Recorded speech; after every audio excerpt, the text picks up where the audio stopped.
Hey, it's Ed, two brand new podcast supporters that I want to say thank you to, Corinne Elizabeth White and Clifford Rames. Thanks so much, Corinne and Clifford, for supporting the podcast. Anybody who's listening, if you want to learn more about those options, you can go to mountainprairie.com/support to check it out. Thanks so much.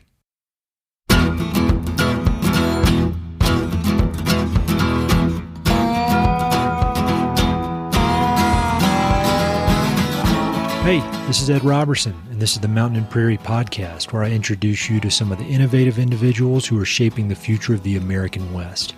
I meet most of these people through my work in land conservation, or through my hobbies and interests that revolve around spending time up high in the mountains. My guests include ranchers, writers, entrepreneurs, conservationists, athletes, artists, adventurers, pretty much anyone who's doing important work, has an interesting story, and loves the American West. This episode is a special recording from a Mountain Prairie live podcast in Bozeman, Montana. On August 30th, more than 300 folks gathered at the historic Ellen Theater in downtown Bozeman to watch, listen, and participate in a wide-ranging conversation with four amazing women of the West: hatmaker and farmer Cate Havstad, silversmith and all-around artist Jillian Lukiwski, adventure photographer and writer Becca Skinner, and rancher and county commissioner Juanita Vero. We also held a raffle that benefited the Montana Land Reliance and the critical conservation work it's doing throughout the state of Montana. The show started out with a hilarious and high-energy welcome from the amazing Becca Frucht, who's one of the funniest and most unique human beings I've ever met. Then I spent about an hour and 15 minutes asking the women questions about their lives, their work, and their shared love of Western landscapes. After that, we had some excellent questions from the audience, followed by a few words from Jessie Weisse from the Montana Land Reliance. As you'll hear, a good bit of our conversation centered around the land, conservation, and agriculture, so it was very fitting that the Montana Land Reliance was such an important part of the evening. My only complaint about the event was that I wish it could have been much longer. As you'd expect, we only scratched the surface of all the fascinating topics we could have discussed. A heartfelt thank you to Cate, Jillian, Becca, and Juanita for being so open, thoughtful, and funny with all of their answers. The evening would not have been even a fraction of the success it was without their participation. Thanks to Becca Frucht for her amazing welcome and for figuring out a way to work Roadhouse into her opening remarks. Thanks to the Montana Land Reliance for all of their important work throughout the state and for being part of the evening. And a huge thanks to all of our sponsors: Chris Dombrowski Fly Fishing, Tom Morgan Rodsmiths, Ondo Wellness, Modern Huntsman, Beargrass Riding Retreat, Heyday Bozeman, Head West Bozeman, and Big Agnes. And last but definitely not least, thanks to everyone who attended the event. I know we had people travel to Bozeman from many other states and even from Canada, so I can't thank you all enough for being such important members of this podcast community. It was truly a night to remember, and I'm excited to do more live shows in 2020, so stay tuned for that. But in the meantime, enjoy this audio version of the Mountain Prairie podcast live in Bozeman. All right. Wait, y'all can get up too. You can get up. It's Friday night. You got to shake it out. Shake it out. Shake it out. All right. Get limber. Loosen yourselves up. You're about to listen to some fierce women. And of course, the ultimate fanboy of the West. So I'm Becca Frucht. I'm formerly of Gallatin County, but now I'm a Park County princess.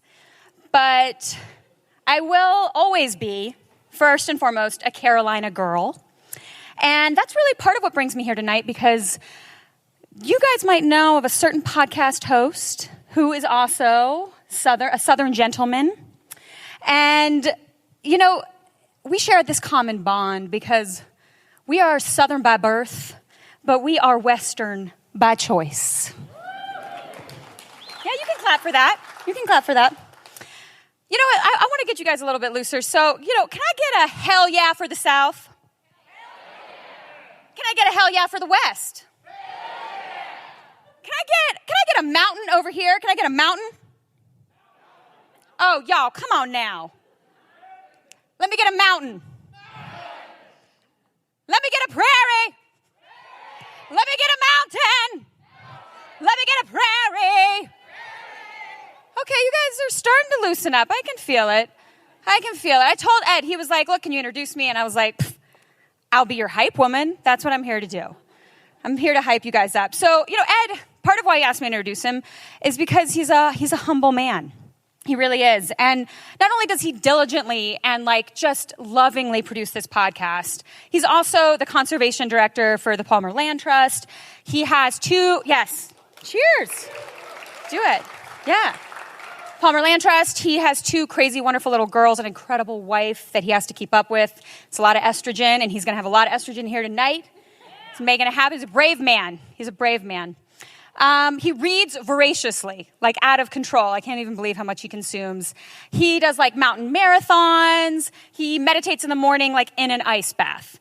He's got to practice, but he's really humble about it. And he's so humble that he didn't even make a poster for this event. So I decided to make one for him. I thought he needed do you guys know about how he loves Roadhouse? Who listens to the podcast, right? Roadhouse, Patrick Swayze. So yes, this is Ed's face on Patrick Swayze's body. Yes, I thought he needed that, right? We all need a little bit of Swayze to get us ready for a live podcast. And y'all might think, okay, Roadhouse, isn't that relevant? But honestly, I think Ed really takes to heart, in particular, this scene from this cinematic masterpiece, because it really is a truly bonkers action film that I think you should all consider taking some time to watch. But this scene that you're about to watch, this is also Ed's rules of engagement for the podcast. And I think something we should take to heart tonight because, I think there's some of y'all that could really listen to this. And it's... it might get Western. It might get Western tonight. So I'll let Swayze explain. All right.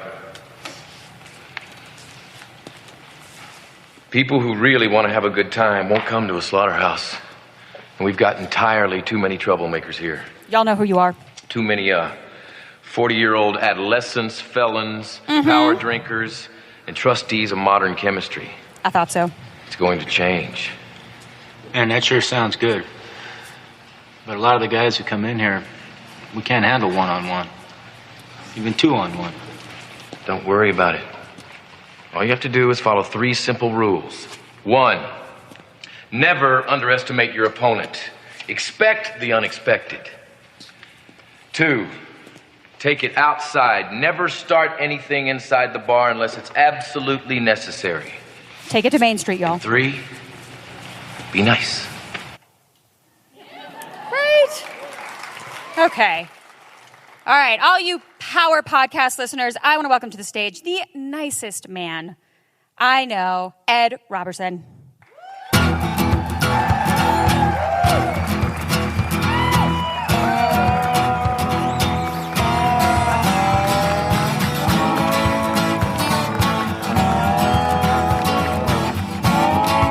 When I asked Becca to do that, I said, all right, Becca, I just want you to introduce me. I don't want to know anything about what you're going to do. I don't want to have any idea. And that's what you get. So I was nervous enough about going after Becca, and then going after Becca plus Swayze. That's my worst nightmare. But anyway, thank y'all so much for being here. I mean, it's the craziest thing. And I can't, when I walked into Best Buy 3 or 4 years ago and said, give me your cheapest microphone that I can hook up to my laptop, and started doing this podcast, I honestly thought if my mom listened, that'd be great. And now, we got all these people that listen, and then all these people that come to events like this. And so I really can't thank you enough. And it's really built up this really cool community around the podcast. And so it's beyond all my expectations. So thank you so much for that. Second group I want to thank, of course, is the women that are going to be out here in just a minute. They're amazing women. They've all been on the podcast. We've talked for an hour and a half each, and we barely scratched the surface, so I'm excited to get them out here. I've kind of joked around on social media saying it's the badass women of the West, but I really agree with that. I mean, these women are very, very impressive. And the last person I want to thank, and the most important person, is a true badass woman, and that is my wife, Kim. And first of all, she puts up with my nonsense, which is just unbelievable. But she's the encouragement behind all this. And she gets, she is, when I go up and down and think, I don't want to do that podcast anymore. She's like, keep doing it. And she works full time. We've got 2 young daughters. She, fully gets all credit for their success. And she's right there, Kim.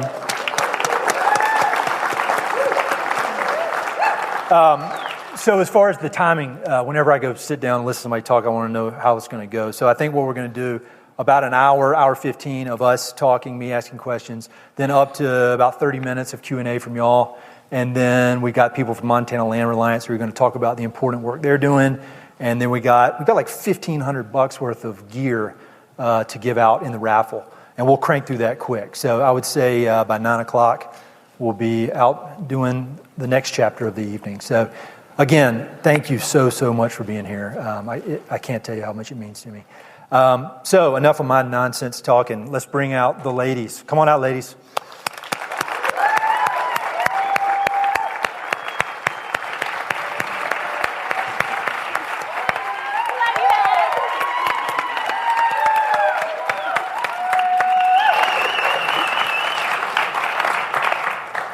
All right, here we are. It's the reality. I think everybody here knows exactly who y'all are. They're not sure as hell not here to see me. But maybe let's just run through real quick, give a quick intro, your name, where you live, what you do. And that's with the caveat knowing we can talk about this for an hour and a half and you still don't even scratch the surface of what these women are doing. But just real quick, go through. Kate, you go first. Yeah, my name is Cate Havstad. I live in Madras, Oregon.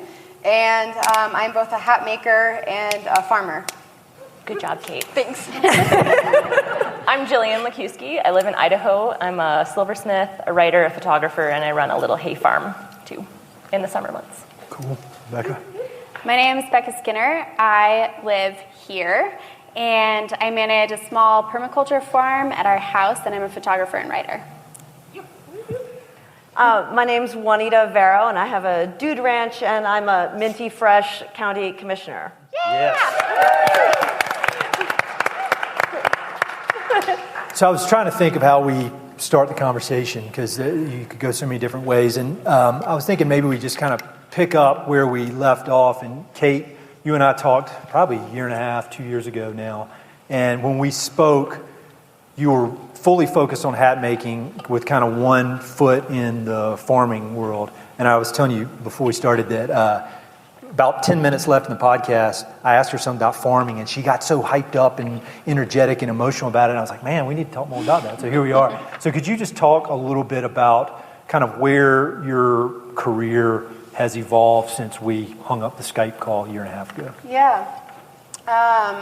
So in the last couple years, my partner Chris and I have expanded our farming operation. We used to be a very diversified small farm serving like a CSA of about 120 people and doing farmers markets. And we've sort of changed our model and we've scaled up. We were managing about 10 acres before, and now we're managing about 150. And hat career-wise, I made the decision to try and compartmentalize my hat business and then the farming so that I can be fully present in hat making for about 6 months out of the year and then fully present for our farm for about 6 months out of the year. And so that's what I'm doing. We're in the thick of farming season right now, and harvest is around the corner. So what's it been like, because we've had some conversations offline about your delving into farming. I mean, you're in because you owe money now. I mean, you're an owner, and you're like every farmer I know. Yeah. There's a bank involved, and so how has that been? Yeah, I mean, it was also intimidating at first. We went on the acquisition of this property with my partner's parents, and that felt safe and supported. And they did about a year of farming and decided, yeah. Typical parents. Yeah. And neither Chris nor I come from farming families. I think that's important because acquisition of land is extremely difficult. Just having the time and the space to learn the skills it takes to farm takes a long time.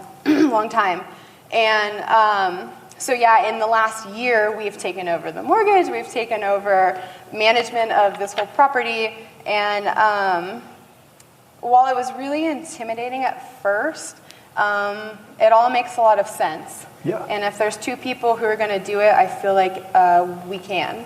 Yeah. Yeah. That's great. That's awesome.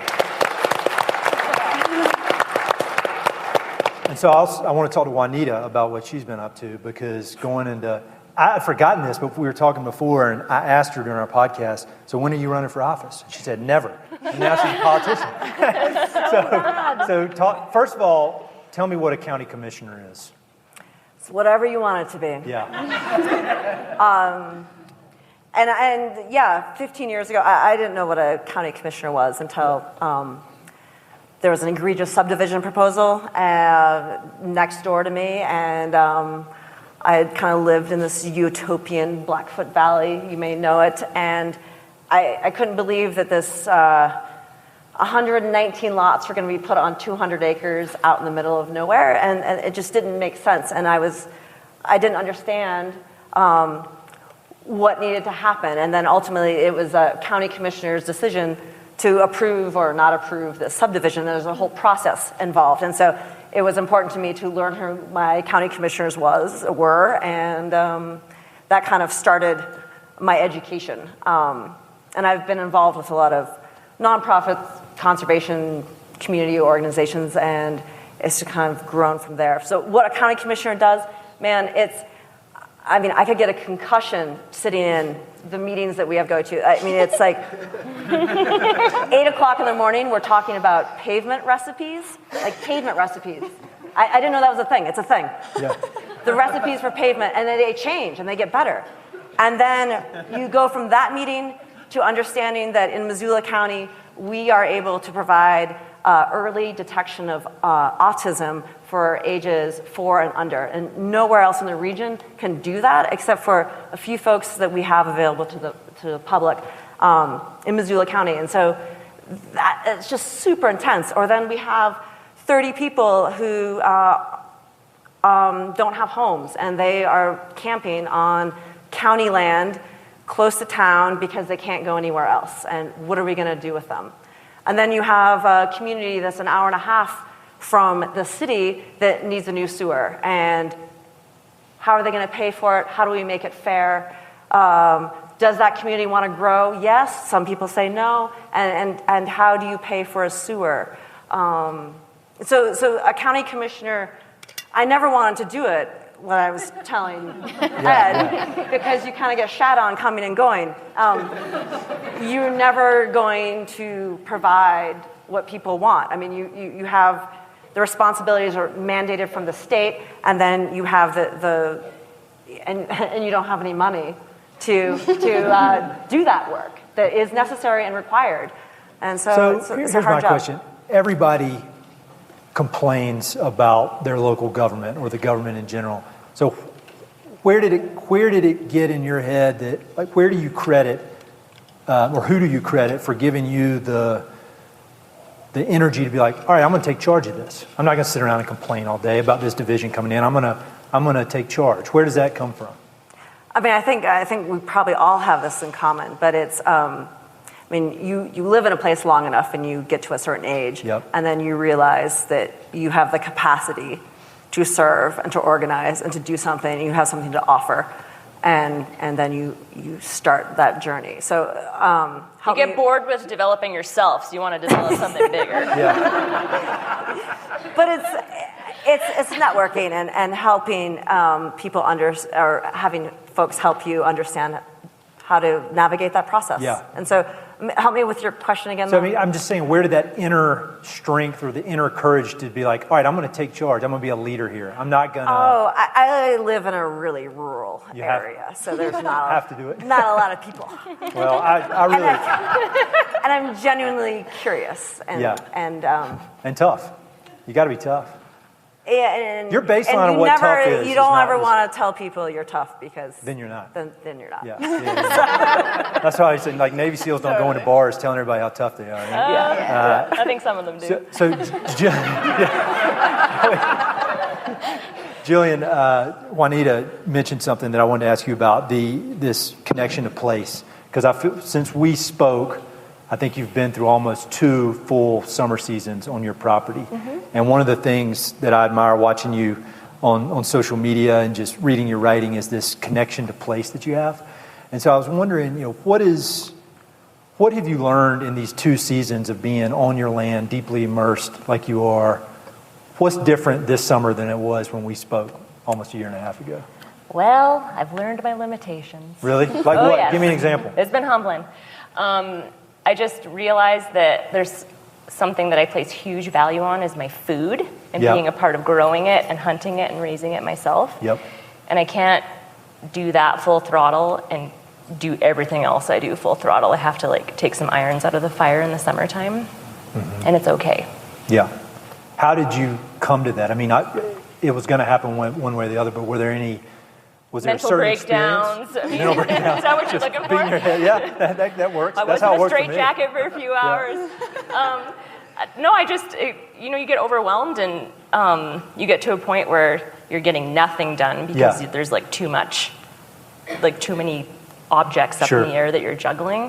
So you just have to figure out which things don't fit in the puzzle, pull them out, and then keep juggling everything. And if it works, it works. And if it doesn't, you pull a couple more things out. I mean, it's kind of trial and error. Sure. I don't have no Tim Ferriss system in place? Negative. No, I just had to learn what I could fit in without completely depriving myself of quality of life, basically. And I think if people listen to the podcast, they've heard, I just do these interviews because I'm trying to help myself and I'm trying to get good information that I can use. And so whenever Kim leaves town and I can do whatever I want and the girls are gone, I can have these productive streaks, I just turn into a complete slob and I don't do anything. I don't do anything. And so I'm wondering, it's probably just this is how you are and you're just a lot tougher than me. But when Rob is gone, off jumping out of airplanes, and you're there, how do you get this inner strength to work as damn hard as you do, both on the farm and with your jewelry making? A lot of it is that I don't want to disappoint him. Really? Yeah. He's a good dude. I interviewed him on the podcast. If y'all haven't heard that, he's a very, very interesting guy. He's a great guy. Yeah. But we both love our farm, so that's really I just have to keep everything fed and alive, and I know I won't disappoint him. Yeah. And then anything I get done in the photography department or writing department or in my jewelry studio is kind of the cherry on top at the end of the day. That's how I have to treat the summer. And then once he's back on October 1st and he's home for 6 months, I can really work at full strength again. Got it. I just kind of accept that I can't quite do as much as I want to. Well, I want to talk more about the partnerships y'all have with husbands and partners. But Becca, I want to talk about your evolution because when we spoke a while back, I feel like we spent a lot of time talking about public land. Mm-hmm. And then a few months later, we were emailing. We had a great conversation talking about private land conservation. Right. And you kind of discovered that. And even though you're so deeply immersed in conservation, all these different issues, it was a real big learning opportunity for you. And you've since written some really, really great articles in Modern Huntsman, which is a sponsor of this event, and done a lot of stories. And it seems like, just in emailing, that a lot of your work is now around understanding and communicating private land conservation. And I think everybody here is probably a huge public lands advocate. But can you talk a little bit about that kind of discovery you made, I guess? Sure. A wonderful friend named Laura Nelson heard the podcast that I did with you, and I think when you and I spoke, I had just started to get interested in private land, and I live right behind a large chunk of private land, and so I was interested to see what they were doing for conservation. And when she heard the podcast episode, she invited me to an environmental stewardship tour, and they were honoring a ranch who was doing a lot of stewardship, giving back to the land, doing a lot of crop rotation and predator cattle mitigation. And going to that tour, I felt like someone pulled the veils across in front of my eyes, and I was like, there's so much being done about public land, which I think is a great issue to be arguing for, and there's large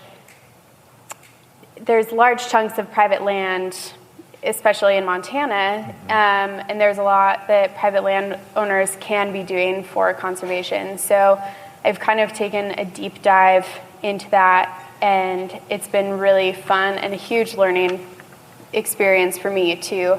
And a lot of that is just listening to people. But that's definitely the direction that my work has headed into, and I'm really happy about it.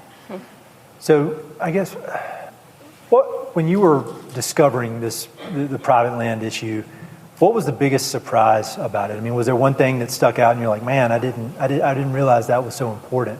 Or were there any kind of aha moments when you are crafting these stories and just kind of these lessons you've learned that you were kind of blind to before? Sure. I think that for the majority of my life, I've seen private land as red tape. Yeah.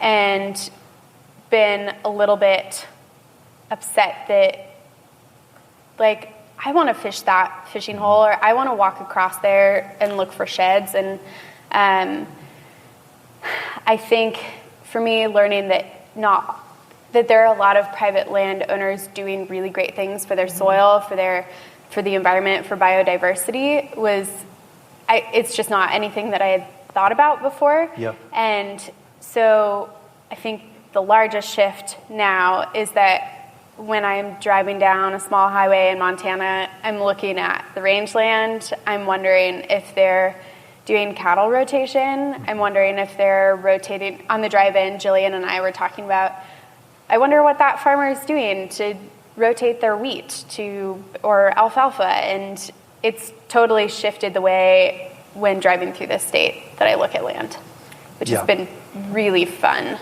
It is fun.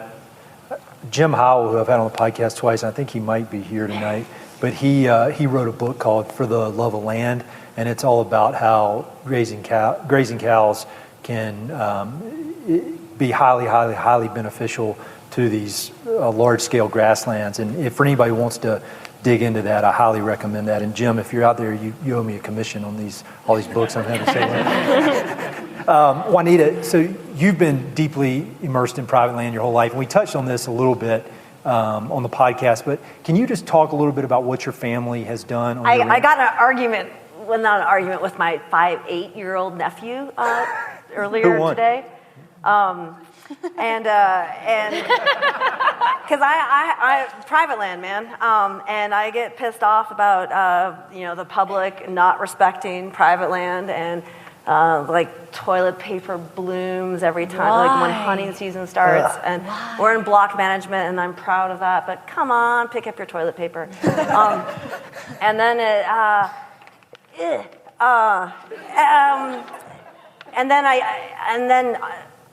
I just love what you said, Becca, about folks understanding like how important private land is ecologically. I mean, because it's habitat for a host of species, and sometimes I feel that that's forgotten, or maybe not fully recognized, the habitat that's available on private land. And so, and then I'm thinking about how block management got started. Will you explain what block management is? Yeah, so what we have on our ranch, it's public access, walk-in hunting. You don't have to sign anything. You can just come on and hunt, the general public. And this started in the early 70s because my grandfather was so angry about people hunting on the property and cutting fences or leaving gates open or driving around on roads. And it was a tough management issue. And so he ended up having his mother's purse gun in his glove, and he'd wander around and shoot at people who were not respecting fences and property. And you can't do that. You just can't do that.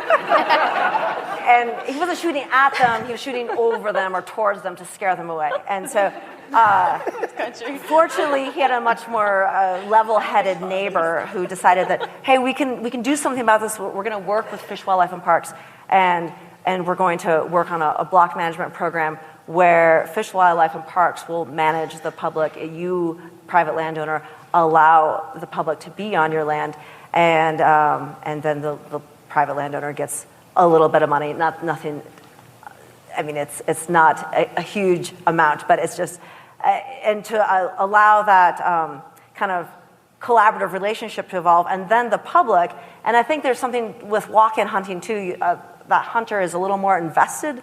They're not driving around. Like, you have to be committed to like walk in and hunt this piece of property or bike in or ride your horse in. So you're a little more invested in the experience perhaps, and so, and vigilant, and watching out and self-policing. And so that's been something that's we found is really positive, is the self-policing that happens, and then people are a little more invested in the experience and then invested in the land. And it just makes me really excited to, during hunting season, be out riding, and I'll run into people who've been hunting my family's property, but hunting that property for generations, and yeah, it's pretty cool that they care so much about it. And I mean, it gets a little, what's his name? Michael Pyle, The Extinction of Experience. Is that who wrote that? You've managed to build like passive relationships with people. And basically, it's just, you want people to be involved. And so if the public gives a shit, then they will help take care of it. And so my grandfather was not a warm, fuzzy sort of dude, but ultimately that's the goal he wanted, was to people, for folks to care about the property and the habitat. And so kind of back to the public, we just go back and forth. Public land, Jillian, we talked about this a bit on our podcast, and your essay that you wrote, Why I Hunt, I believe that's what it's called, about the importance of going out there and suffering on these, and most of that is on public lands, and just this need, kind of this primal need we have for adventure and to really kind of bust our ass out in the wilderness. Can you kind of recap what you get out of these hardcore hunting trips that you do, and then what you and Rob do, and kind of how that feeds your kind of your soul? That sounds kind of soft, but how does that hunting? Not her soul. My soul's black. Don't worry about that. I wish you would have. I would have reread what I wrote. Yeah, that was quite a long time ago. And not every time you go hunting is it like a big sufferfest, but sometimes it can be a little uncomfortable. Yeah. Or dreadfully uncomfortable.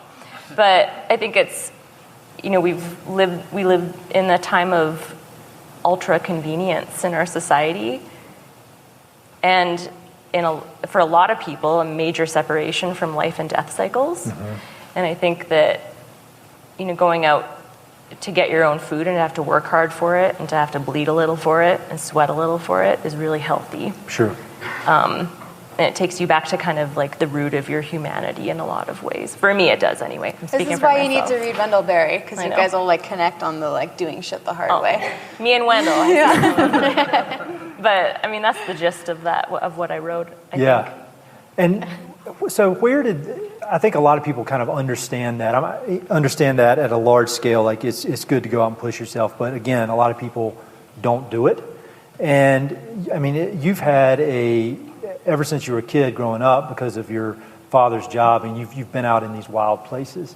And I mean, have you always enjoyed that, or has it been a chore? Kind of like, I know I need to do this, but I'm going to do it, or are you able to just kind of go out there and do it, and it's no big deal? I think that's the difference between like going out with a purpose and just recreating. Sure. I think there's a really big difference between those two things, and I don't want to. Like, I really enjoy hunting. I like going out and being behind my bird dogs. I like being with my husband. It gives me a really strong sense of family when we're out there together, and that's really important to me. But there are times when it feels like a chore. Like at the end of a long work day, our dogs are kind of neurotic, and we decide to load them in the truck and take them out for a hunt, more for them than for us. And, there are aspects of it sometimes that can feel chore-like it's a duty to get done for the day, so you can go to bed and feel like you got everything checked off the list, kind of. Yep. So I mean, there's aspects of duty to it, and it's also like a great pleasure at times. Like I really love going out and getting our food. Yeah, that makes sense. And so, Cate, again, back to the private land and your farming. In my work at Palmer Land Trust, most of what I do is working with farmers. And before that, I was selling ranches, and so it was pretty much all dealing with ranchers. And the farming world has been so eye-opening to me on so many levels. Everything from their similar to ranchers, but their devotion to this piece of land that they are connected to and their family's been connected to. And then just what a damn hard business it is. I mean, I don't think you could pick a harder business just to do, and then you throw in how, it's hard financially, like business model, dollars and cents, but then it's physically hard. Yeah. So, what I guess the first question there would be, what are some of the biggest challenges that you face on a daily basis trying to make this business you have profitable? I mean, is it like macroeconomic trends, these, just the way the system's set up, or is it having the stamina to bust your ass for 16 hours a day? Yeah, big question. I think you could write a book about that. Yeah, yeah. Well, okay, I want to quote Wendell Berry, and he says, we never win, we never lose, but we just keep on keeping on. Yeah. And then when I asked Chris, like, why do we do this? Or like, what would be your answer? He said, I love working too hard and getting paid too little. And like, I mean, it's a joke, but you're certainly not in farming for money. Yeah. Not in our form of farming, for sure. The biggest challenge, I think, I'll just talk about Central Oregon. It's distribution systems. When farms started to really industrialize, really only the fittest survived. And the fittest meant people who adopted certain technologies, certain models of farming that maximized input, output, profit models. Yeah. And our current system of industrial farming was born, and it's all about yield and quantity, and everything just grew to these gigantic proportions. So as a farmer right now, you can be really micro, a small farm doing direct-to-consumer, and there you have avenues of sales. You can be huge. You can be a ginormous industrial farm, and you have avenues of sales. It's what has been lost has been this sort of like agriculture of the middle systems. Mm-hmm. And it doesn't matter all your regenerative farming practices and your dedication to the land if you don't have the distributions to get your food to the people. So distribution systems has been our biggest challenge. And we have a group of people in Central Oregon working really hard to rebuild that ag of the middle. Mm-hmm. And that's what I feel super passionate about, is reclaiming this way to manage land and to rebuild those systems, because it's a form of farming that is the most affectionate and the most caretaking, and I feel like the most regenerative in the long term. It's the original farm, really. Yeah. It's what farms were always intended to be before they went mega. Yeah, we're like a family, or like a family plus some helpers could manage it, but like for example, when we moved onto our farm, we moved on to the property with my in-laws, and we were living in a shack, like just straight up a shack with no bathroom. And I was like, hardcore. Great, I can't do this for that long, Chris. Like, let's get a house. And so we started looking into the process of getting a permit to put a house. And there were so many red tapes and You need roadblocks. better county commissioners, right? Yeah. Juanita is inspiring, man, for sure. Also, our area is where the whole like Raj niche thing happens, so they're very careful about like commune-looking situations, and we kind of look like hippies. It's true. They're like, organic farmers. Hippies in, now you got that very, giant... very nice hats. They think we got money, and I'm like, no, I just make hats. But so for example, in our area, you have to gross a certain amount of income for them to justify you getting to put a second house on your property. And it makes it so it's like, okay, so in theory, you're expecting one family to manage 160 acres. That's a certain kind of farming. Yeah. And that is a reflection of where our society is at and how we expect farms to be managed, which is not how we do things. You need multiple families to manage land responsibly that way. So that's just one little micro way to see, Yeah, that's great. And I think everybody here could answer this question, but if you had to name one thing that people in the audience are just we as consumers could do to chip into the food, the local food movement, or more responsible agriculture, more responsible food production, what would it be? I mean, I know there's like the buy local thing, but I mean, is there anything, and that there's probably a lot of truth to that, but what would you recommend? Like, what could we do to help you and people like you? Gosh. I mean, it really is just like supporting local agriculture, and that doesn't mean just going to farmers market every once in a while. Yeah. And that's a frustration of ours. Like, when we are still going to farmers market, it's the fair weather buyer. It's like, if it's too hot, they don't come. If it's raining, they don't come. And it's like, well, shit, we're out there harvesting every day. Mm-hmm. Yeah. Come. So it's like, don't just do it on convenience. Do it because all of our livelihoods and all of our futures depend on it. And live it. And here's another example, just because people love statistics. And this is a reflection of our current system of agriculture. So in Oregon, because that's where I'm from and I understand this system the best, 80% of our agricultural products are exported, primarily internationally, some in the nation, and 90% of our agricultural products that we consume are imported. Wow. And when I think about that to me seems like a broken system that doesn't really make sense. Yep. And in the last few years, like, the world can feel so overwhelming as far as how do we tackle these big issues and these big problems. And my only answer is to, like, look at your community. You start in your neighborhood. So you got to start here, and it literally starts with our neighbors. And that's such a cliche, but before moving to Madras, which is a pretty small little agricultural area, we didn't really know our neighbors in Bend. Yep. There was still this sort of like, but in Madras and at these agricultural communities, you need each other. And so that would be my thing, is like really sink in and change your current local food system, whether it's in Charlotte or Austin or wherever. Like, there are farmers trying to do the thing, and they need the people who are really going to do the thing with them. Good job. And, one more thing. Yeah. Because access to land, so difficult for young people. If you own land, you should find a way to let some young, idealistic people farm it. I agree with that. For free. Pay them.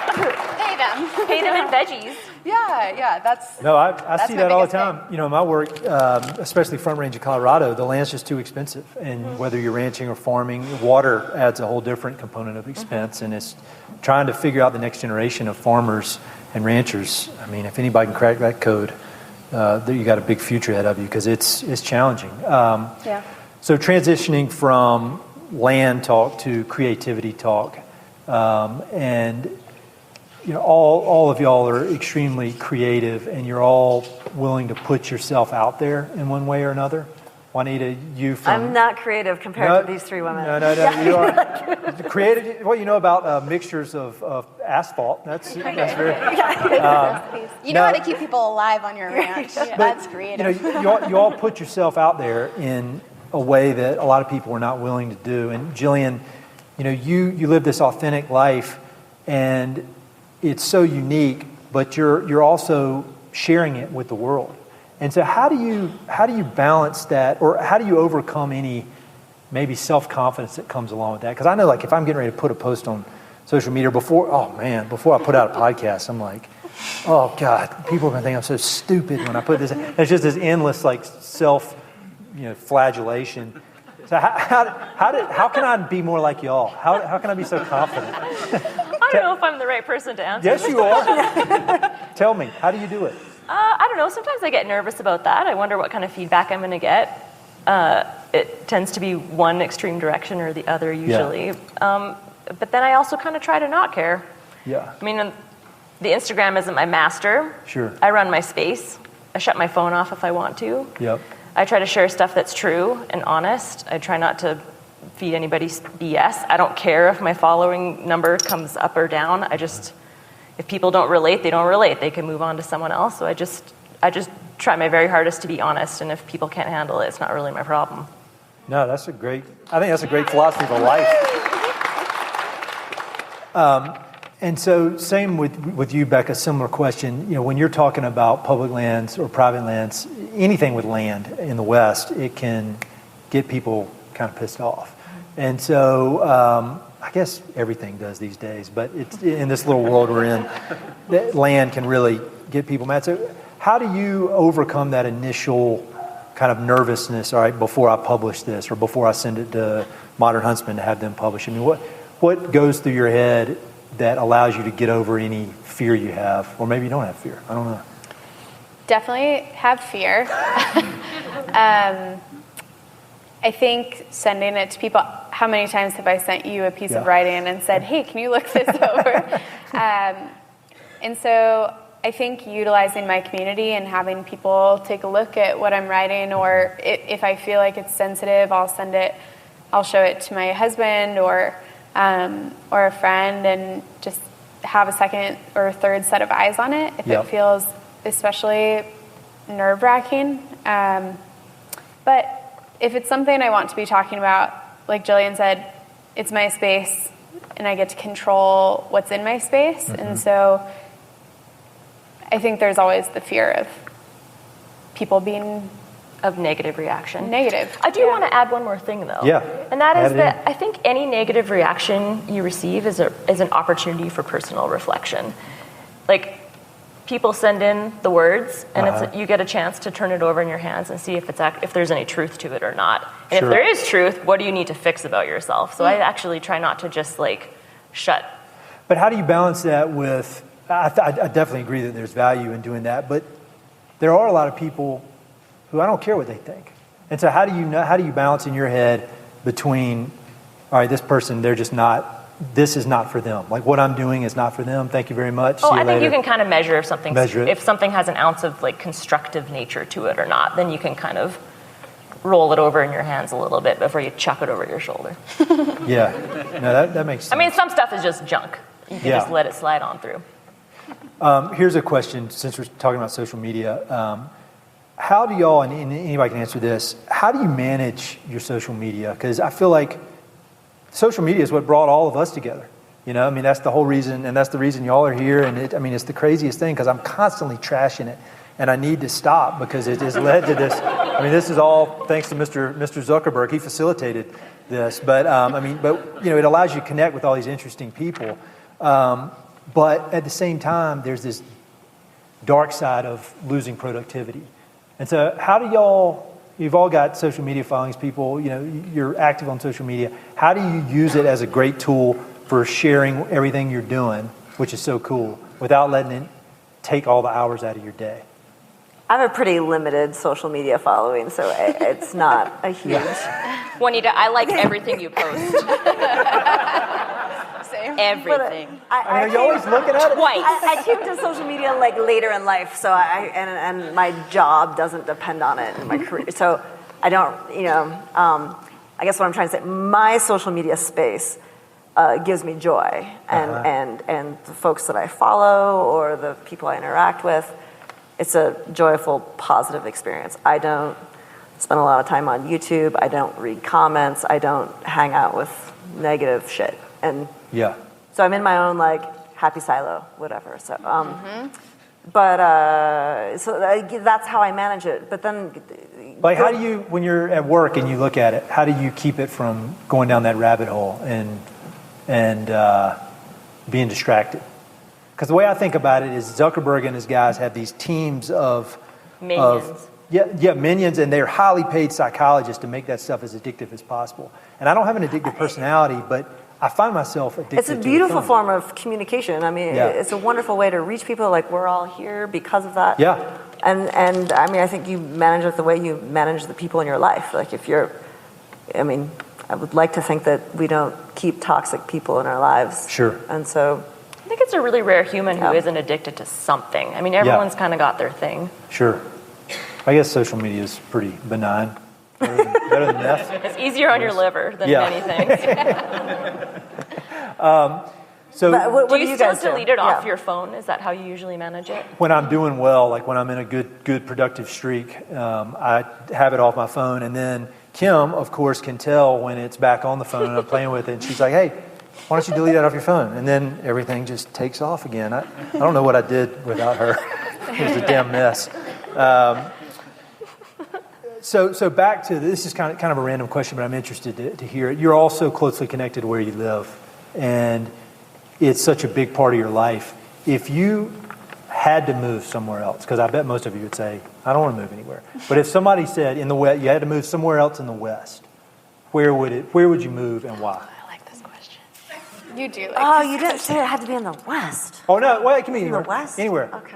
Okay, I'll go. Go. Well, I really love Idaho, but if I had to move, I really, really, really love South Dakota. Do you really? Deeply. Talk to me about South Dakota, because I haven't It's spent much so time beautiful. there. I mean, I shouldn't say too much because people get mad about it. But there's just a feel to that state. I mean, I'm from the Great Northern Plains. Yep. I'm from Saskatchewan. That's my home country, and I like a big, wide open horizon line. I like to see the sunset coming all. You wouldn't miss the long. mountains? I like to see the storms coming in for hours. I love that. The mountains block everything out. I like to be in them. I like to be on top of them with a view, but like when you're in them, I just feel like I'm losing my sun. Yeah. I drive through canyons that are beautiful, and I'm like, ooh, nice canyon, but way too little like daylight hours in here. You just can see it like cut off. I don't like that. I like to grow tomatoes. Yep. I like to like have some life stipulations when it comes to this stuff. I also love New Mexico. It's very high there, not as good a growing season, I think. Sure. But those were, my main thing is, Becca and I talked about this earlier, I'm not so concerned about moving to a place with like-minded people because I can kind of get along with most people and I make my community wherever I go and I can find something beautiful about no matter where I live. But it's become increasingly important to me that no matter where I live, I have immediate access from the front door to public land. Everywhere I've lived in the USA since I came into this country, I have managed to have that right outside the front door, and it's become like vital to my existence. Right now on our farm, the thing that really makes our farm special is having BLM on two sides of it and being able to run or ride horses or, walk with a shotgun out the front door or the back hayfield gate and to be immediately on BLM land, and that's really, really important to me. So if I move to South Dakota, that's what I'm looking for. Yeah. Just so you guys know. Who else? Anybody else? Where would you move? I love Wyoming. Yeah. I love Wyoming. I spent quite a bit of my adult life there, and every time I'm back there in sagebrush plains, I'm like, oof, that speaks to a part of me that the being here hasn't yet. But we talk all the time about moving to Immigrant, which is just over the hill. When we were coming in last night, we flew right over, and man, holy cow. It's it was real beautiful. cloudy, and then we came down through the clouds, and you could see all the mountains and everything. I mean, it was... That's why they call it Paradise Valley. Yeah. I didn't know exactly where I was, and don't tell the FAA, is that what they're called? But I turned on my phone and looked at the map. I was like, where am I? I was like, oh, we're right over Paradise Valley. Kate, where would you go? I would move home to Sonoma County. Yeah, that's not bad. Oh, it's beautiful there. Yeah, it's a super magical place. I'm super close with my parents, and they're still there. Cool. There's a lot of coastal rangelands there. Yeah. Juanita, I have a feeling there would be a gunfight if somebody tried to yank you off of your family home. That would be pretty. This is going to be a little blasphemous, but I kind of have a crush on California. Yeah. Yeah. What part? Ooh, girl. Yeah, ooh. But New Zealand was where I was originally going. But if That I had counts. to be in the United States, I'm getting a little more Idaho curious. Idaho kind of scares me, but I'm actively recruiting. I tell Becca like once a week, you got to move over here. But California, man, the mountains, the ocean, the rivers, the trees, the diversity is incredible. It's the Golden State. It's pretty beautiful. It's nice. But if somewhere in Montana, and I'm trying, and I've for like, I don't know, the last 15, 20 years, I've always had this kind of dream of, can I spend an entire year just in Montana? That's kind of like a New Year's resolution. I haven't been able to do it yet. So there's a lot of Montana that I want to see, and I've kind of developed a little fascination with that Red Lodge area. Like the grass is so nice there, and I was like, it's grassy. Wow, mountains. I'm like, how do they grow this? And it just seems, So I'm kind of Red Lodge curious too. Cool. Yeah. Well, one of the things on the podcast, I always try to make it actionable. Like you can have resources. When you finish listening to one of these conversations, you can go to Amazon and just spend way too much money on books, or go to your local bookstore, which would be even better. And so that's one thing. The books aspect has turned out to be a huge aspect of this whole deal. And it's funny because, I'm not joking, in college, I never once finished a book that was assigned, ever. And now I'm like Amazon's best customer.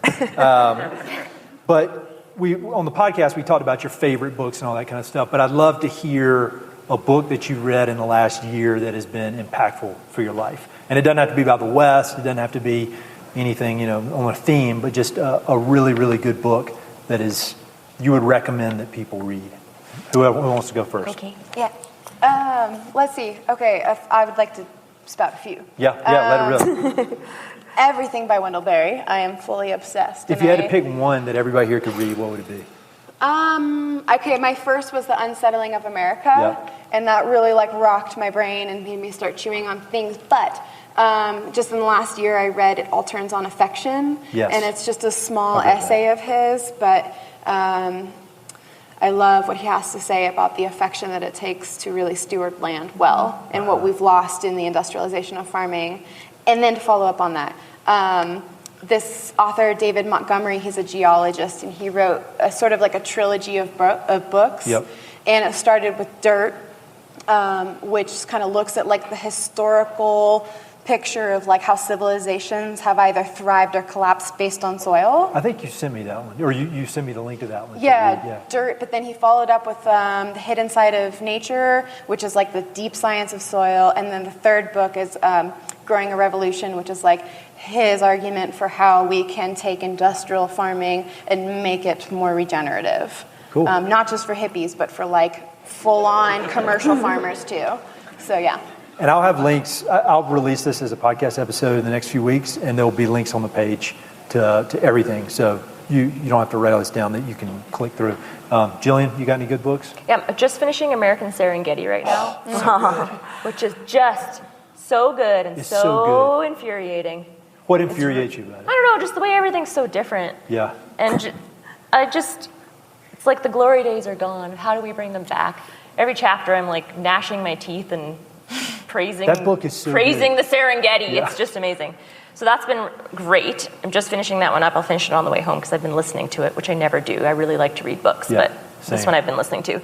And another one that's kind of about the West that I mentioned to a couple of you guys today already was Neither Wolf Nor Dog, which isn't really about, it's about land, I guess, but it's about this native elder who hires a white guy to kind of ghostwrite a book for him. Okay. And the book itself is basically a dialogue between the two people. So it's really good. I think every white person should read it. It's really good to have to just sit there and keep your mouth shut and observe a dialogue between two people, basically. Yep. I thought it was very interesting. Cool. That was really good. Becca, have you had any good ones? I'm the worst. I buy all the books and I read each one 5 pages at a time. That's kind of what I do. So I feel like I'm probably still working on the one that you asked me about when we did the podcast a year ago. That's fine. What book was that? Which is Short Nights of the Shadowcatcher about Edward that Curtis. Come up a lot. And it's really sad and good to read, and realizing that he created this amazing body of work, but he was also paying people off for portraits and for information, and it's horrible. As a photographer documenting stories, I feel like it's a really important book to be reading. What's the title again? Short Nights of the Shadowcatcher. You gotta finish that. I have to finish one of the 17 books I'm reading. Timothy Egan? It is. Okay. But the ones that I just picked up from the bookstore are Lentils Underground, about timeless seeds, and Grain by Grain and Claiming Ground. Those are the 3 kind of agriculture books that I'm starting to dive into, 1 page at a time. But I slow and steady. Just watched a film, which I think is relatable, too, called The Biggest Little Farm. I keep hearing about that, but I haven't seen it. It just came out on Amazon. It's really wonderful. It's about regenerative agriculture, and it's worth watching. It's on Amazon? All right. Cool. Juanita. It's on the Netflix. You know, Juanita, do you remember the way we connected is you sent me a message about Tim Egan. Has he been on yet? No, I'll get him on soon. Okay, Yeah. I know his nephew. Do you really? Yeah. Right, we'll make that happen. We need to. Yeah. Okay. He needs to be on. Book. So I was reading when this county commissioner side hustle gig thing over my Side hustle. I was with is Jim Howell in here? Mr. Howell getting all the calls. Will Laverack, who I know is right down here, for my birthday, and we had this long rainy drive to Recluse, Wyoming, where I was spending my birthday with my husband, who's turkey hunting with Jim Howell and Will, and trying to figure out if I was going to do this thing or not. And I was reading Brene Brown's Daring to Lead, which is a awful title, and I choke having to say it. But I really respect her. And so that book has definitely impacted me, and it was just at a time when I was on this rainy drive with Will, and he's like, you should do it. And that was kind of just the kick in the ass, and I see Emily Dabrowski is over there too. Gave me another kick in the ass, and it was all kind of, and the reading this book at the time kind of gave me the energy to pursue this. And That's really a good happy. endorsement Thank for you that guys. book. Yeah. That's awesome.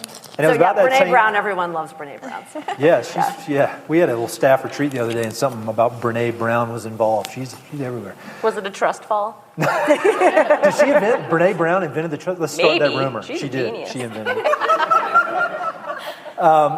So, Juanita, you just mentioned your husband, and all four of y'all have these really, really interesting husbands and partners. And you all, on your own, are badasses, obviously, and you're doing your own thing, and you've figured out this way to live these really cool, unique lives. But again, I'm trying to make myself feel better here. If you had to pick one or two things that your husband or partner brings to the equation that makes you better, what would it be? Who wants to go first? And if this goes sideways, Becca, you just got married. I'll edit it out. I'll edit it out if anything, everybody embarrassed. So only us, like 300 people. Oh no! I'll sign NDAs when you leave. You're talking. Trying to make up for it now. I can talk to all of you guys about it. So air that laundry. Yeah, I'm gonna air some laundry here. Want some more wine before you leave? I drank all the wine. So I met my husband on a 3-day backcountry bow hunting blind date, and as you do in As Montana. it happens, yeah. And I think he shared a story about this in Lewistown with Becca earlier. So, anyways, and we live apart. I never wanted to be married, and he lives in Miles City, and I live outside of Missoula. So. We're like opposite ends of the fourth largest state, and that's a marriage that I could agree to. And he's an amazing, complex man, and our anniversary is tomorrow, and so I'm thinking about this. Our 5-year anniversary, and I was a total fucking bitch to him. In July 4th, okay, so 4th of July is my dad's 80th birthday this year, and I had to plan that. I just got sworn in as a county commissioner. I'm not a politician. This is not my deal. And not getting Missoula married, County not is working the in government. second largest county in Montana. There's like 118,000 people, 206,000 square miles. We're in the middle of our budget season right now. Like shit's shitty, and. And then we have a guest ranch, and so this is the beginning, like the height of the season, and finally we've had a really wet June, and now it's July, and it's finally feeling like summer, and we had this like amazing group of people here on the ranch, and so my husband gets like the back burner, and then we don't see each other very often, so now, so it's been about it's been like 2 months, and so I need to make it up to him. Gonna do that, baby. So the one thing that he provides for me, I eat a lot. I eat anything. I'm a good eater. So he provides that way. But also, he's made me really curious about foraging food. Like I was never really into fishing, and now I'm really curious about different flavors of fish flesh, and mushrooms is another thing that I was always kind of like stay away from them. So he's maybe way more curious about the foraging world, and he's a geeky scientist. Nice. And so that makes me curious as well. Even though he thinks that I'm not curious about his work, I really am. Yeah. We'll have that recorded. You can play it back to him. Becca, you want to go? Sure. I think what Eduardo brings, or some of the biggest gifts that he brings to our relationship, is positivity. He's one of the most positive people that I know, and it can drive me a little bit crazy at times when I want to vent, and he's like, no, it's great. But in retrospect, I always appreciate that viewpoint. Yeah. And then he's also really encouraged me, just through being out in the woods together, to take a look around and look for deer beds or look up in trees and pay attention to where you're walking and see like the cache of like the squirrel's little cache at the base of a pine tree. And that has been really fun for me to just go walk through the woods and pay more attention to what I'm seeing because of him. That's something I love about Ed, is that he's always just kind of in the very present, and whatever it is that catches his eye, he's kind of like me. He'll be like, look at this glorious, isn't it amazing? Leech. Yeah. He'd be like, I've never seen one so speckled and beautiful. He's really, like, he gets really into it. And he speaks it out loud, which I love, because I do that too. He likes to share it. It's fun. Yeah. I love that about Ed. Well, I want to ask you a question to like follow up and prompt on something we talked about. Oh. Because you've got your business, The Noisy Plume, in which you're building jewelry. Where do you see that being? You're talking about the big enough theory. I want the big enough. Oh, yeah, I heard about you this guys theory. have all talked about the big enough. I don't know anything about this. Jillian, would you please tell us about the big enough theory? Thank you. Kate and I had lunch today, and I was like, Kate, I have this theory. It's called the big enough theory. So we've been, like, you get told as a business owner that you got to keep growing and expanding and hiring people to help you do the work and overseeing all of your minions who are pumping out the product. But what if it's also okay to have a small business, in my case to be an artist, and to reach a point where you're just big enough, and that's okay. You can hit the plateau and you can just live there comfortably your whole life, creating in that zone comfortably, comfortably living on what you're creating for yourself in terms of finances. Like, what if you don't actually need to continue expanding and getting more and more and more and more gigantic until you eat all the competition? Yeah. Like, what if you don't have to do that? What if that's a lie we've been told? Yeah. And you can just reach a point where you're big enough. Yeah, I agree with that. Now you know the theory. Take the theory out into the world and practice the theory. No, I was talking with Matt Barber of Tom Morgan Rodsmiths today. I went by and looked at his shop, and they make these just unbelievably nice fly rods. And we had talked about this before, but I got my MBA, and everything Matt is doing is the exact opposite of what they told me at business school. Business school is scale, yeah. get bigger, pay people as little as you can, blah, blah, blah. Don't worry about the quality. It's just get it going. And I think everybody here and all the people I've had on the podcast, Matt, it's an example of just you don't need to play that game. And if you're looking for a resource on that, Seth Godin is this author that I am obsessed with. And I credit him with any of this podcast, all of it. It's about find your niche and find the people that care about what you're doing and ignore everybody else. And you don't need to create he actually for talks everyone. about the minimal. Yeah, the minimum viable audience. You're not trying to serve everybody, because when you serve everybody, you're watering it down. And so I'm talking too much. You're really hitting it out of the ballpark. Yeah. All right, and then Kate, where do you see? Very similar to Jillian. Really thinking about that, big enough, and where do we take the farm, and where do I take my hat company, and how do I compartmentalize things so that the whole picture feels good and that we're doing good. And we were talking about the law of diminishing returns, and a lot of people hit that crest and keep going, in which it doesn't make sense. And I think about that a lot in agriculture. And so in 10 to 20 years, I'd like to see us managing more ground in our region of Central Oregon. I know that there's going to be, like in Oregon, there's going to be about 64% of our agricultural lands will be turning over hands in the next 2 decades. Wow. And when we look around and we wonder, well, who's farming? Who's going to be farming it? Who of our generation is farming at this scale? It's very few people. So I would like us to figure out our system so that we can be applying like our holistic regenerative practices to larger swaths of land. And I'd like to teach and educate and inspire people to return to the land and see that it is a viable option and it's a very meaningful way to do life. And it's hard, but it's super rewarding. So I'd like to have a teaching aspect to our farm. That's great.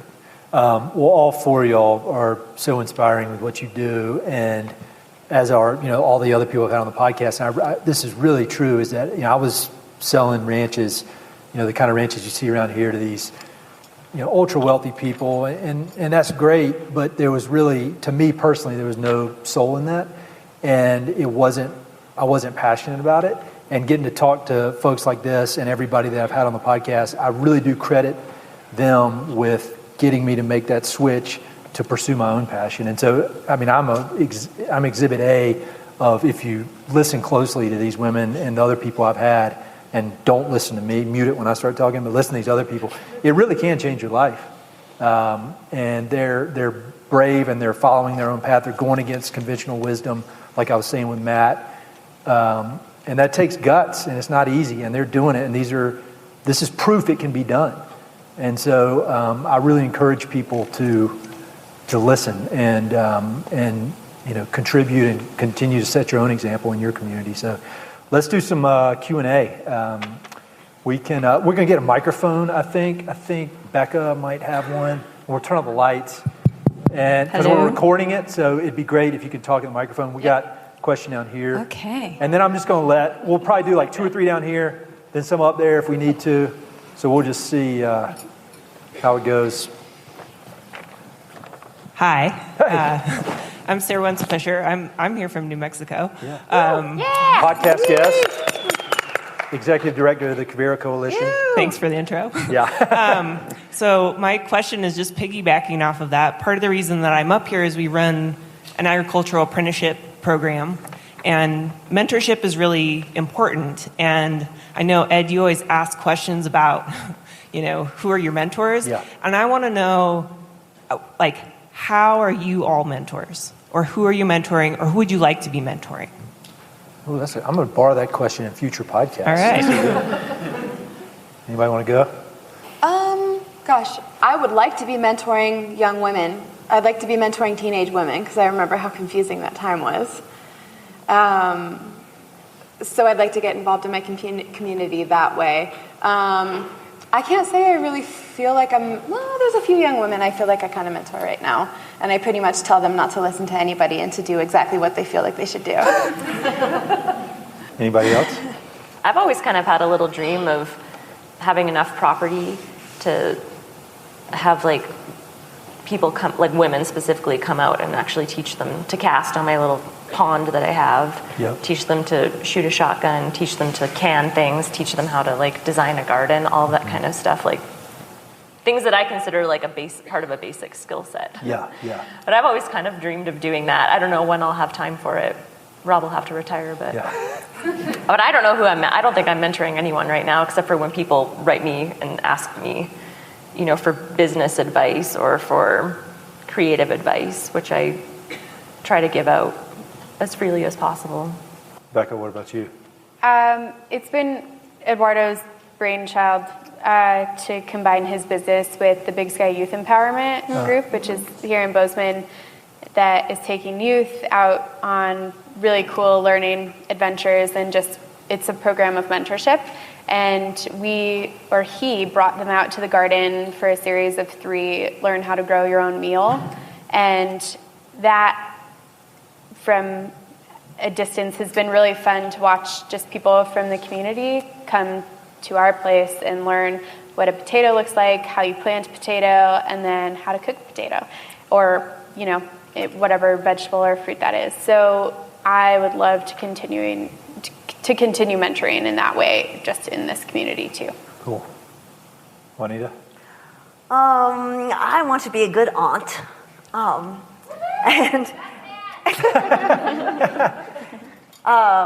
and then I've been so lucky with my family's ranch, which is, I'm like the fourth generation. So we have this space to allow young people that come as kids. And here in the second row, we got a bunch of folks that they've come to the ranch as kids, as guests, and then they've come to work on the ranch. And now they're here committed to Montana and serving Montana in a way that just makes my heart explode to see you guys here and the work that you're doing. I'm getting all teary. So that feels really good. So to your question though, what do we do to mentor? Being available, providing space, and then just straight up asking people to serve. People need to be asked, and I think, asking and then supporting. Great. I wanted to add on to that too. Please do. This summer we had my partner's nephew, Noah, who's about 14, came and worked on the farm, and he had been around the farm, but he had never really worked on a farm before. Yeah. And I know his parents just wanted to get him out of Boise, away from his friends, off the Game Boy or whatever, and just put him to work.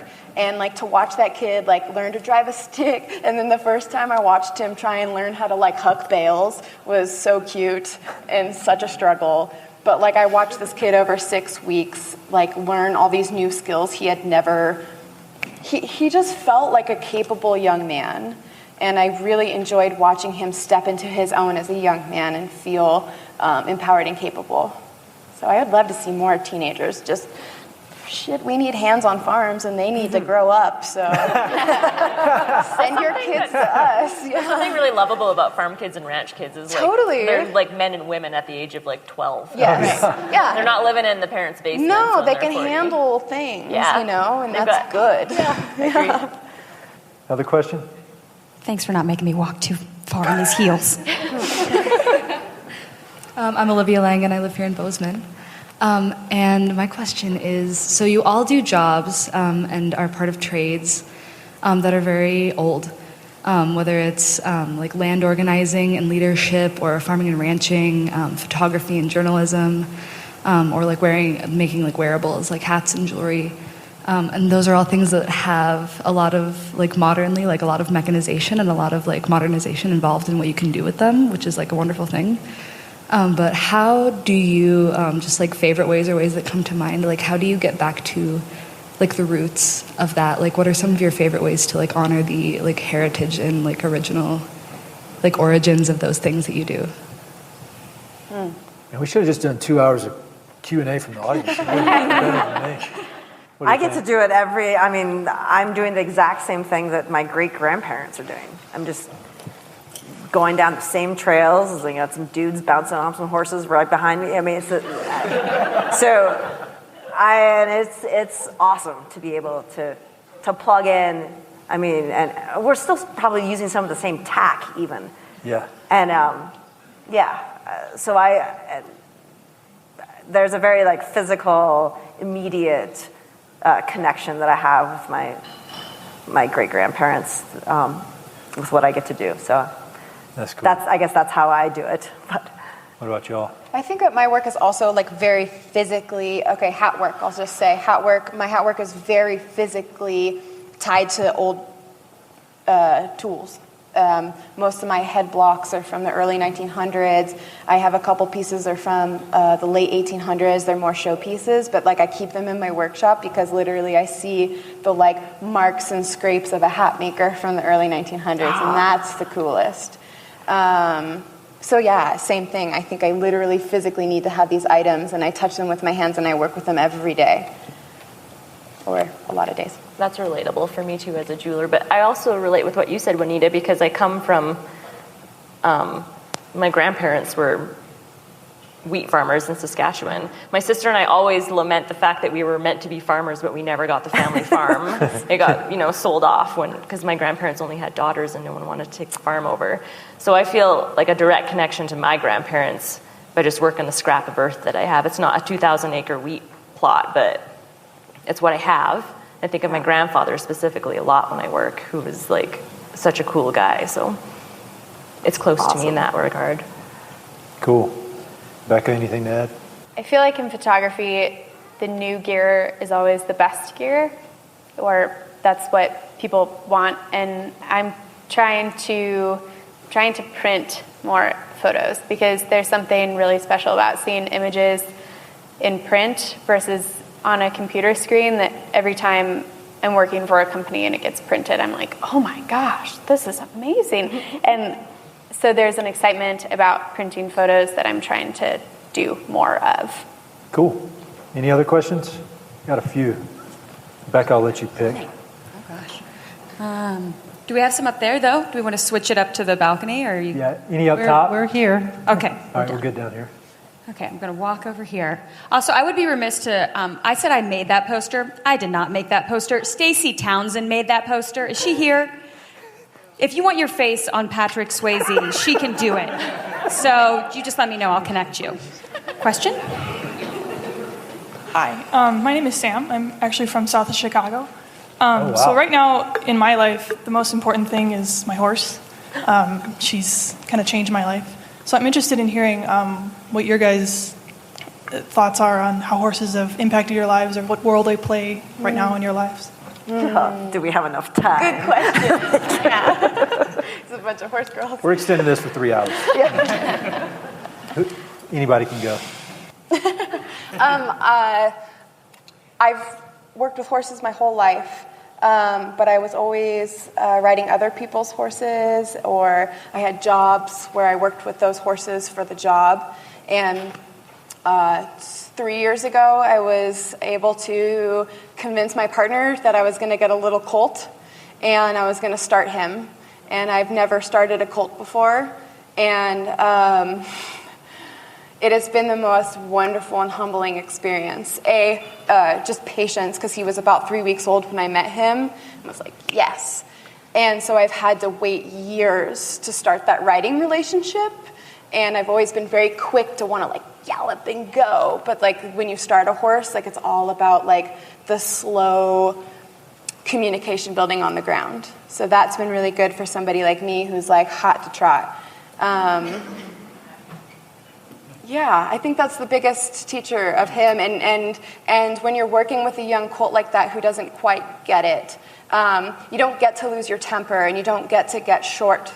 And that's been a really wonderful mirror for me in working with him, to just slow down and figure out a better form of communication. And working with him has made me a better communicator with other humans, too, for sure.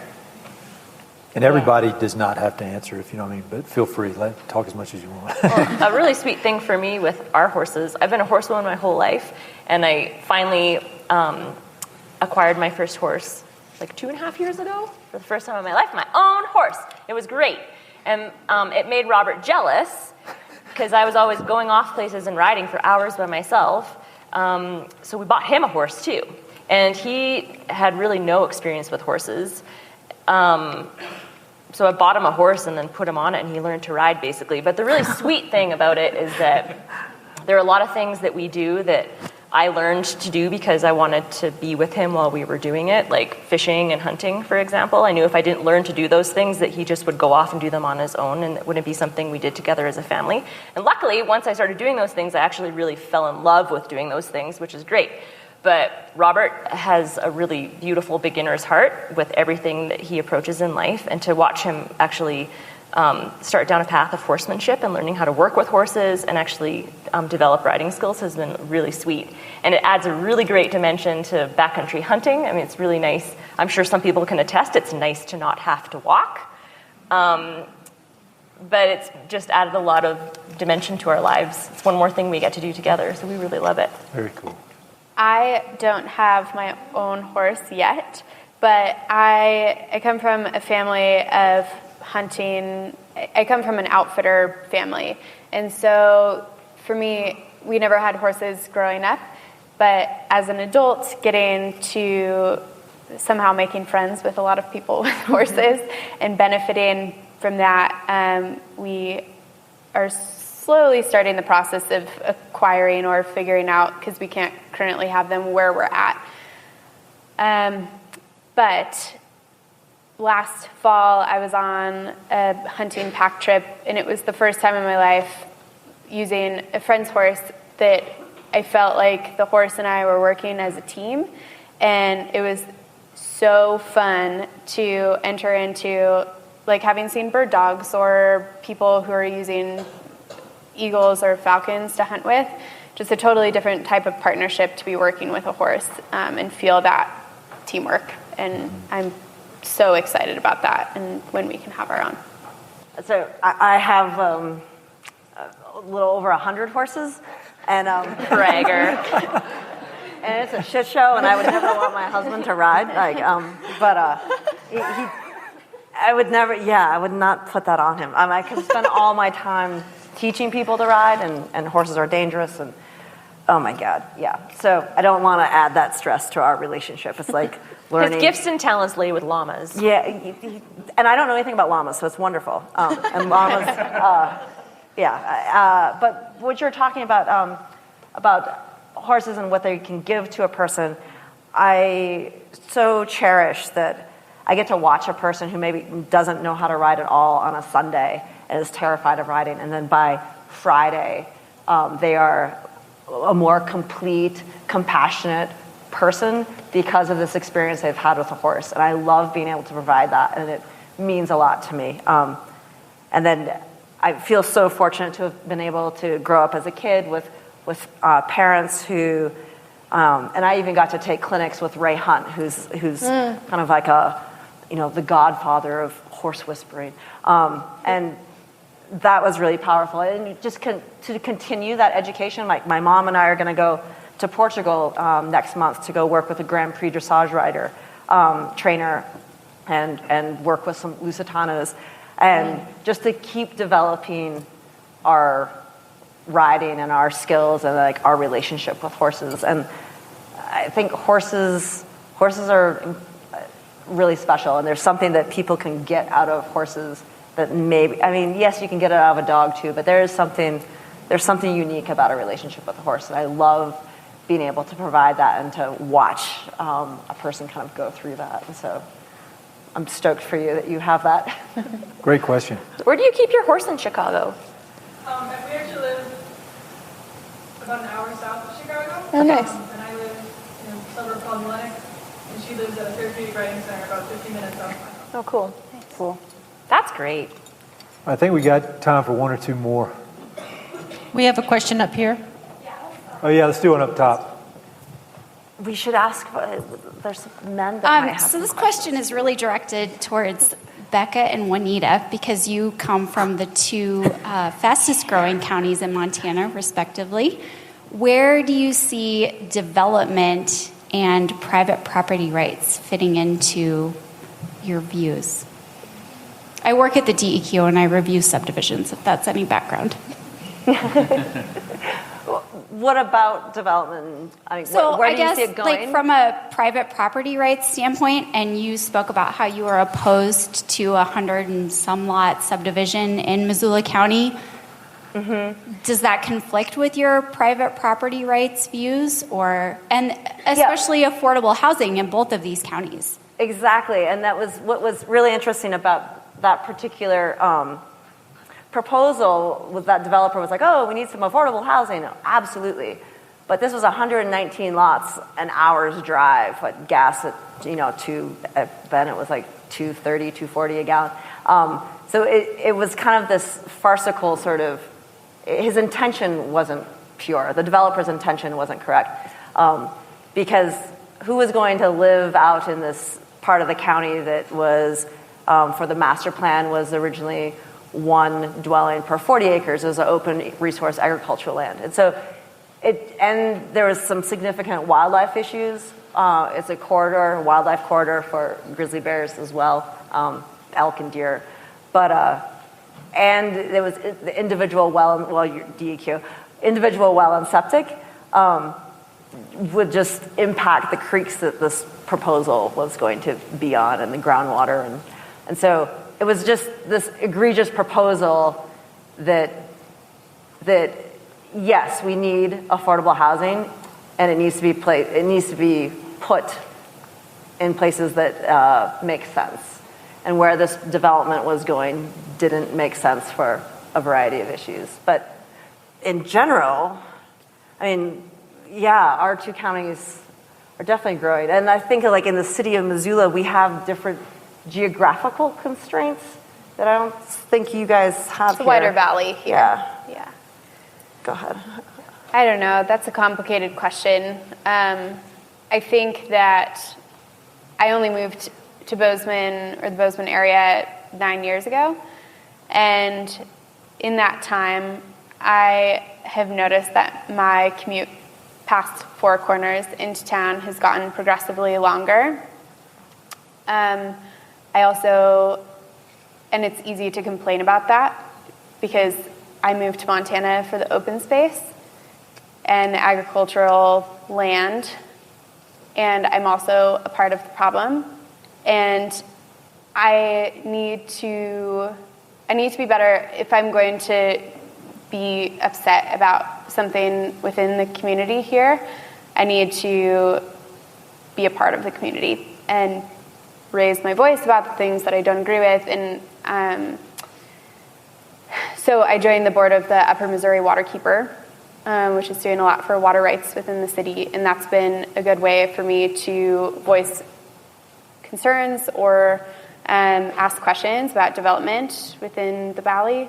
But it's hard. Like, people want housing, people need affordable housing here, and there's not a lot of it. And you also want to preserve the open space. So I don't know. It's complicated. I don't know how I feel about it yet. Yeah, there's no right answer, obviously. I mean, that's what I do all day long, is try to figure out this balance between the need for a lot of people moving in and the need for limited resources. And like, I do a lot of water rights stuff, and there's an X amount of water, but when you add up everybody that needs it, it's a lot more than X.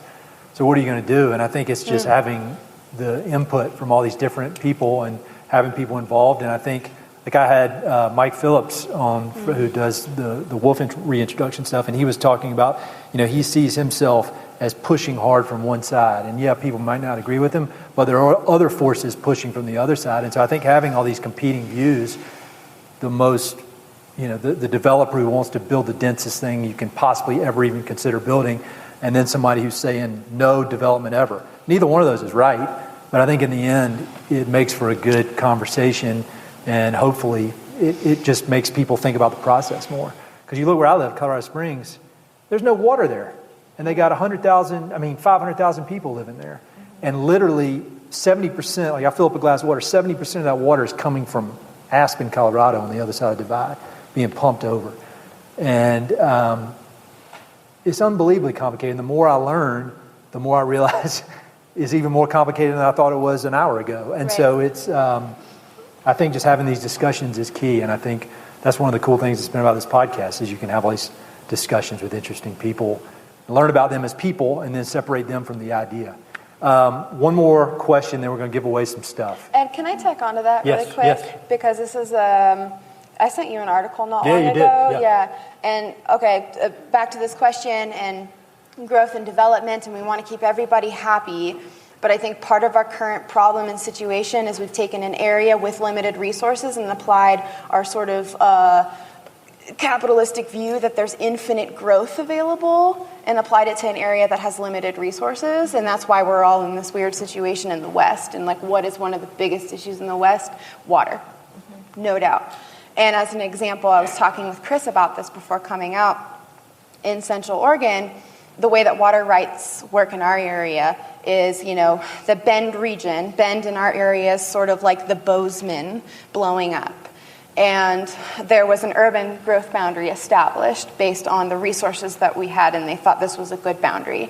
And they just keep moving the boundary, and so everything keeps growing and sprawling, and what was once agricultural lands is now not at all. Mm-hmm. But they still have the most senior water rights in our region, but they're not an agricultural producer. And Madras, Oregon, or North Unit Irrigation District, has the most junior water rights, even though that's the most agricultural producing part of our region. So currently, like this year, for example, like we are in drought, and all the other irrigation districts that are primarily using water for the expanding urban growth boundaries, for the golf courses, for the recreation, they have full water rights, and in fact, they don't even meter their water. And then our agricultural lands are operating on 2/3 of our water allotment, which is 1.5 acre feet, whereas normally we should have 2.5. So just one more thing to consider as we're looking at development and expansion in these areas: how do the water rights get allocated? And are the people speaking to that, or is it just sort of like an outdated, antiquated way of allocating our resource? So complicated. Very complicated. But I want people to think about it. Yeah, you got to think about it. You got to start, at least try. All right, one more, and then free gear. Hello, my name is Kristen McRae. I'm a local here, and I actually didn't understand that we would be talking about private land or growing food, but that's a topic I'm very passionate about. The rate of return on investment for farmers and ranchers is like 2 to 3%. The average age is 67 to 72. Mm-hmm. How are we going to, number one, get consumers involved where they get their food, and also growers tapped into that? You talked a little bit about that, Kate, but there's a real disconnect between, similar to what you said, Jillian, life and death, and also just like where we get our food and going to the grocery store and getting something in a plastic container. Like, how do we bridge that gap? Awesome question. I think it'll be my life's mission, is to figure out how to reconnect people or get them to give a shit. I think about the youth. I just think about this being a part of their education from the start. Like, how do we teach them all these skills? And like, you learn to type in 3rd grade, but you don't know anything about growing food. They're inner city kids that don't understand that carrots come from dirt. There's a total disconnect. So I'd love to see every single school have a school farm or school garden. Doesn't have to be anything complicated, but literally just teach them to sow seeds, watch seed grow, harvest and cook said seed. I think that would be a great place to start. And then I use my big mouth and my platform in any way I can to talk about this stuff as loud as I can. And I'd love everybody else to do that too.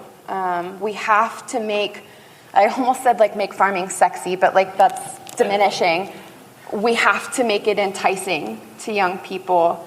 And I don't believe in the broke farmer myth. I think you can be a profitable farmer, and I think you can do it regeneratively. And I think we're gonna really show people how to do that, and you have to be smart. That's my little right now answer. I think the renormalization of growing your food, like no matter how much space you have, even if it's just an apartment patio space that you can put herbs in pots on, like renormalizing growing something for yourself, renormalizing eating meat, which is normal, I feel anyway. So, some of that needs to take place in society, too. Jillian and I were talking about this earlier, too. Part of what I'm working on right now is telling stories about not necessarily generational transfers of ranches and land, but what young ranchers are doing to afford land. And one of the things that they're doing, at least in eastern Montana, is something called a grass bank. So it's basically like a co-op where they pay in. You can graze your cattle if you're doing it in a sustainable way. And it's a small group. But both Jillian and I were saying today that we believe that there's an increase, or there will be an increase of cooperative type farming and ranching. We were talking about this at lunch too. In the future. Yeah. Mm-hmm. You have to band together, and equipment is expensive, land is expensive, and so why not do it together, which benefits everyone. USDA butcher in your valley. Yeah. We're talking definitely about some co-opting options for all of our local farms. One, if we're all these sort of smaller mid-sized farms, makes it very hard to enter certain markets. But if we could band together, we might have sort of this buying power or producer power that is bigger than any of us individually. And we're all sort of on the same page in our farming methods. So that's one idea, is to sort of co-opt to try and get into these markets, because that's just how to move your food is really the biggest problem. Yeah. And to kind of transition to the next stage, in my work, one of the tools we use is a conservation easement. And when you put a conservation easement on a property, it lowers the value.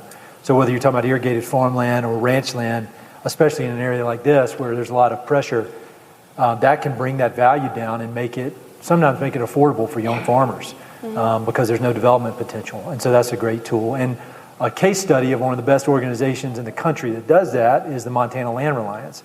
And they're going to come up, Jessie from the Montana Land Reliance is going to come up, just talk a little bit about what they're doing, and then I'm going to go backstage and grab all the free stuff that our sponsors have been so nice to give. And we have some raffle tickets that you could have bought out there, and we will give this stuff away, and then... Yeah, MLR. I'll keep this short and sweet. I'm Jessie Weisse. I'm the Southwest Manager for the Montana Land Reliance, and this is Catherine Kelly. She is here in Bozeman and is the Greater Yellowstone Manager. And you guys have said it so well for us, actually, and talked so much about why private land conservation matters. Obviously, we believe it's foundational to all conservation out there, and that private lands are really incredibly important to all the public lands that we also love. So, MLR is the largest statewide land trust in the country. Woo! Yeah. In the Greater Yellowstone ecosystem, we've protected over 300,000 acres right here in your backyard. So we know that there's more and more development pressure taking place in this area right now, and we're working on it. So, yes, we're in good hands. Hey, it's Ed again. Thanks so much for listening to the podcast, and thanks for listening to that particular episode. I hope you enjoyed it. Before you go, I've got 3 quick things. Number 1, if you like the podcast, please do me a huge favor. Either pass it along to a friend who may be interested, share it on your social media, or go to iTunes and give it a 5-star review. All those things would mean a lot to me, and they would really help to spread the word about the podcast. Number 2, if you've listened to many of these episodes, you know that I love reading and I love talking about books. Every other month, I send out a quick email with a few books that I've recently read and highly recommend. The subjects are varied, but they're pretty much all nonfiction with an emphasis on history, biographies, adventure narratives, and topics related to the American West. There are no sales pitches for ranches, no spam, no other kind of nonsense, just books. So if you'd like to sign up for the list, head to Mountain Prairie/reading, or just go to Mountain Prairie and there's a massive tab at the top that says book recommendations. Click on it. There are a ton of good books that I've read. Some of the old email lists are on there. You can go crazy. There are a lot of books. And finally, if you know anyone I should interview for the podcast, please don't hesitate to reach out and let me know. All my contact info is at mountainprairie.com, and I'm on all the social media stuff, Facebook, Twitter, Instagram, blah, blah, blah. So feel free to reach out. I'd love to have some recommendations and suggestions of interesting people I should meet. All right, that's it. Thanks for listening. Talk to you soon.